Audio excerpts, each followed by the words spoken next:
Bismillahirrahmanirrahim. Assalamualaikum warahmatullahi wabarakatuh. Alhamdulillahirabbil alamin wa bihi nasta'in ala umuri dunya waddin wassalatu wassalamu ala asrofil anbiya'i wal mursalin wa ala alihi washabihi ajmain amma ba'du. Basyaratan faqat.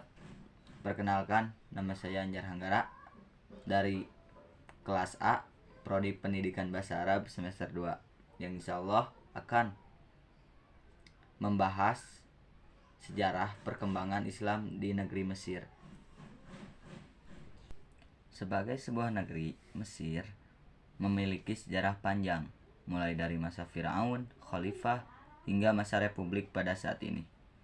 Sejak zaman kuno, 4000 sebelum Masehi, Mesir telah memiliki peradaban yang tinggi. Peninggalan kejayaan Mesir kuno masih berdiri kukuh hingga saat ini. Sebut saja misalnya piramid serta seping atau patung singa berkepala manusia. Peradaban yang tinggi disertai potensi geografis dan budaya yang dimilikinya membuat Mesir segera bersinar ketika Islam masuk ke sana. Mesir segera menjadi negeri yang berperan penting dalam sejarah perkembangan Islam. Islam masuk ke Mesir pada abad ke-7 ketika Khalifah Umar bin Khattab memerintahkan Amr bin As membawa pasukan tentara Islam untuk mendudukinya. Setelah menduduki Mesir, Amr bin As menjadi amir atau gubernur di sana. 632 sampai 660 Masehi. Dan menjadikan Futsat atau dekat Kairo tersebut sebagai pusat pemerintahan. Pada masa-masa selanjutnya Mesir berada di bawah pemerintahan dinasti seperti dinasti Umayyah, Abbasiyah, Tulun, Ikhsid, Salib dan Mamluk. Pada masa sesudahnya Mesir menjadi bagian dari kerajaan Turki Utsmani. Dalam rentang penguasaan pemerintahan dinasti itu, masa jaya Islam di Mesir terjadi pada masa dinasti Fatimiyah.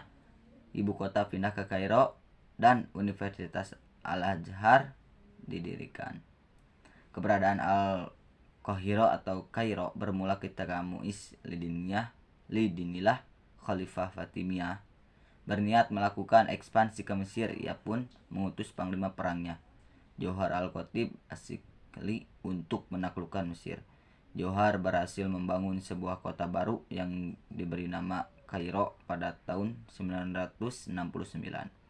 Pada 973, Khalifah Mu'izz hijrah ke Mesir dan menjadikan Kairo sebagai pusat pemerintahan. James Elinsay dalam Daily Life in the Medieval Islamic World bercerita tentang Kairo ini. Ibu kota baru ini dibangun dengan sangat baik. Sebuah masjid megah yakni Masjid Al-Azhar dibangun di sana. Istana kerajaan ada di jantung kota. Dari sisi pertahanan, Johar membangun benteng tangguh yang melingkupi Kairo.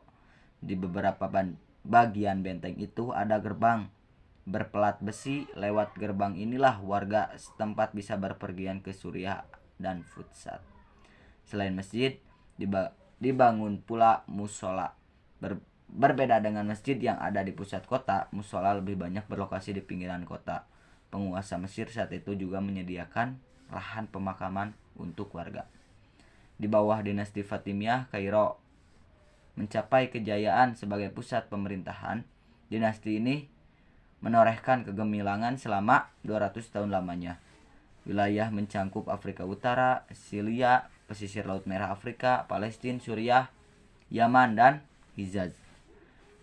Kairo pun tumbuh sebagai pusat perdagangan di kawasan Laut Tengah dan Samudra Hindia.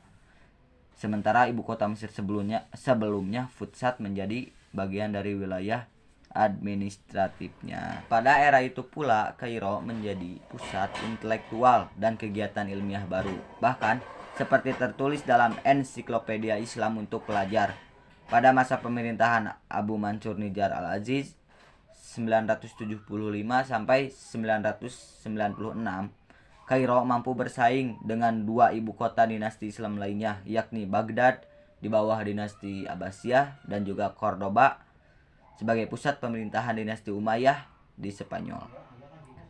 Seperti halnya dinasti Abbasiyah dan Umayyah yang mampu membangun istana, dinasti Fatimiyah pun mampu mendirikannya. Tak hanya istana, ketiga dinasti yang berada di tiga benua berbeda itu pun berlomba membangun masjid. Dinasti Abbasiyah di Baghdad bangga memiliki Masjid Samaro.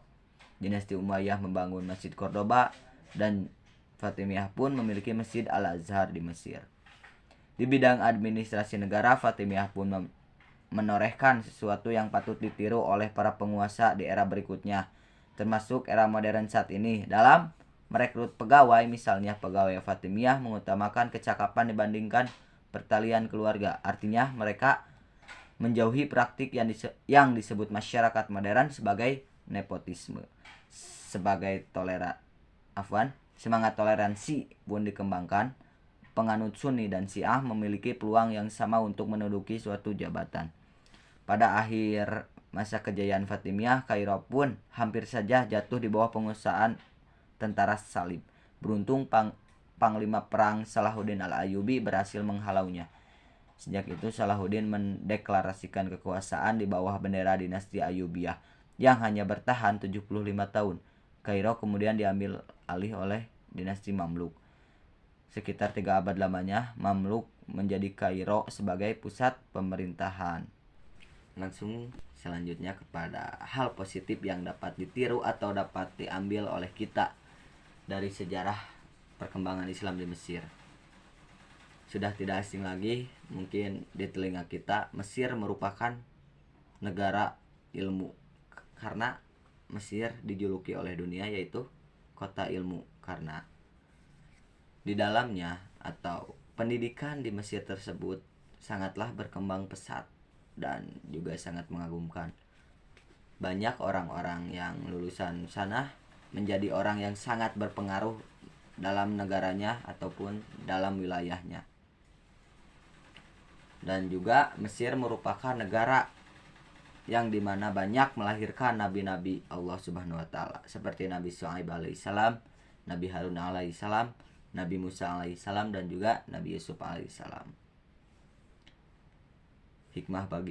Hikmahnya untuk apa-apa yang saya telah sampaikan, yakni belajarlah, karena dengan belajar kita dapat menggenggam dunia. Mungkin afwan kafaitum ini wa ma'ana fi hayatina wa ma'ana fi ta'lumina. Allahumma fiqil aqwamit thoriq. Wassalamualaikum warahmatullahi wabarakatuh.